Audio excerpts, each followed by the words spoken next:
Inshallah, ka qenë koincidencë, sa shumë e rëndë. Pra, sapo Ministrja e Brendshme je ban një deklarat dhe thot jemi vend i sigurt, goditet pra në mënyrë më makabre, në vendin më popullor të gjithë në zemrën e Shqipërisë, sepse është rinasi, është porta hyrëse e të gjithë botës në Shqipëri. Për fat në zemrën e Ballkanit sipas statistikave, sepse është aeroporti që ka numrin më të lartë pasagjerëve për vitin që mbë vitin e kaluar që kishte.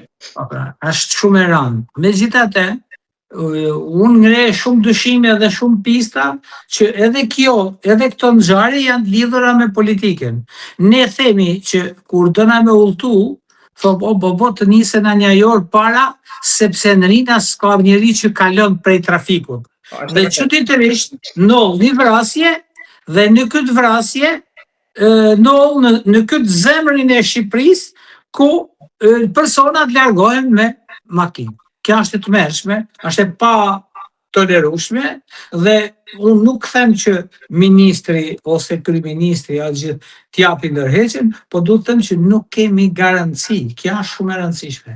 Pra garancia këtu nuk është, sepse nëse do kapej, do kishte një farmi i shqiptarëve tek këto gjëra. Nësa kur personi kryen një vepër dhe nuk arrin të kapet, do thotë që jeta e qytetarëve është si me kënë të ba lojra ping-pongut.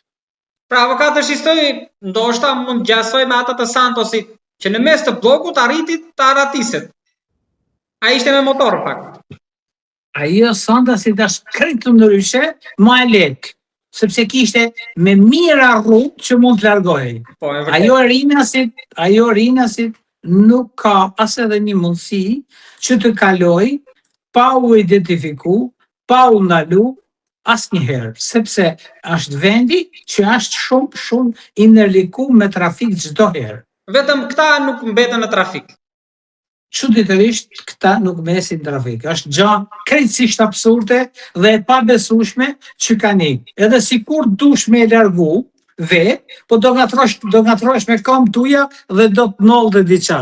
Aty çuditërisht ai ka shtregu shumë mirë, pa asnjë problem. Edhe nuk po kanë dhe më frikë avokat, një skuadër pushkatimi që vepron në mes të ditës, pra përveç pjesës së largimit më pas. Ndjekje, zbret, qëllon, frikë jo më. Tani kur ndodhin këto, duhet dimi gjatë që nuk i na lën dot çdo qeveri me kënë, çdo polici me kënë, çdo gjë me kënë më e sofistikumja, kur njeriu të xen prej dhe do me të vra nuk të fal. Pra, janë në rast se ke do menen për ta realizuar diçka, nuk e ka problem fare. Edhe si kur të kapej, por çuditërisht pas ka ikë gjë e çuditshme, që të bjen të krijon me ba një pikpyetje shumë që arrin për të realizuar diçka që ti ke frikë tani për të nej 5 minuta dikun, sepse do ndodhi një ngjarje dhe aty mund të kapin edhe plumat qartë. Por duhet të them vetëm një gjë, që ndryshe nga vrasja në Shkodër që hyri me automatike e vrau kështu, lokal. Pra, kjo ishte vrasje sofistikume, pa dëmtu të tjerët.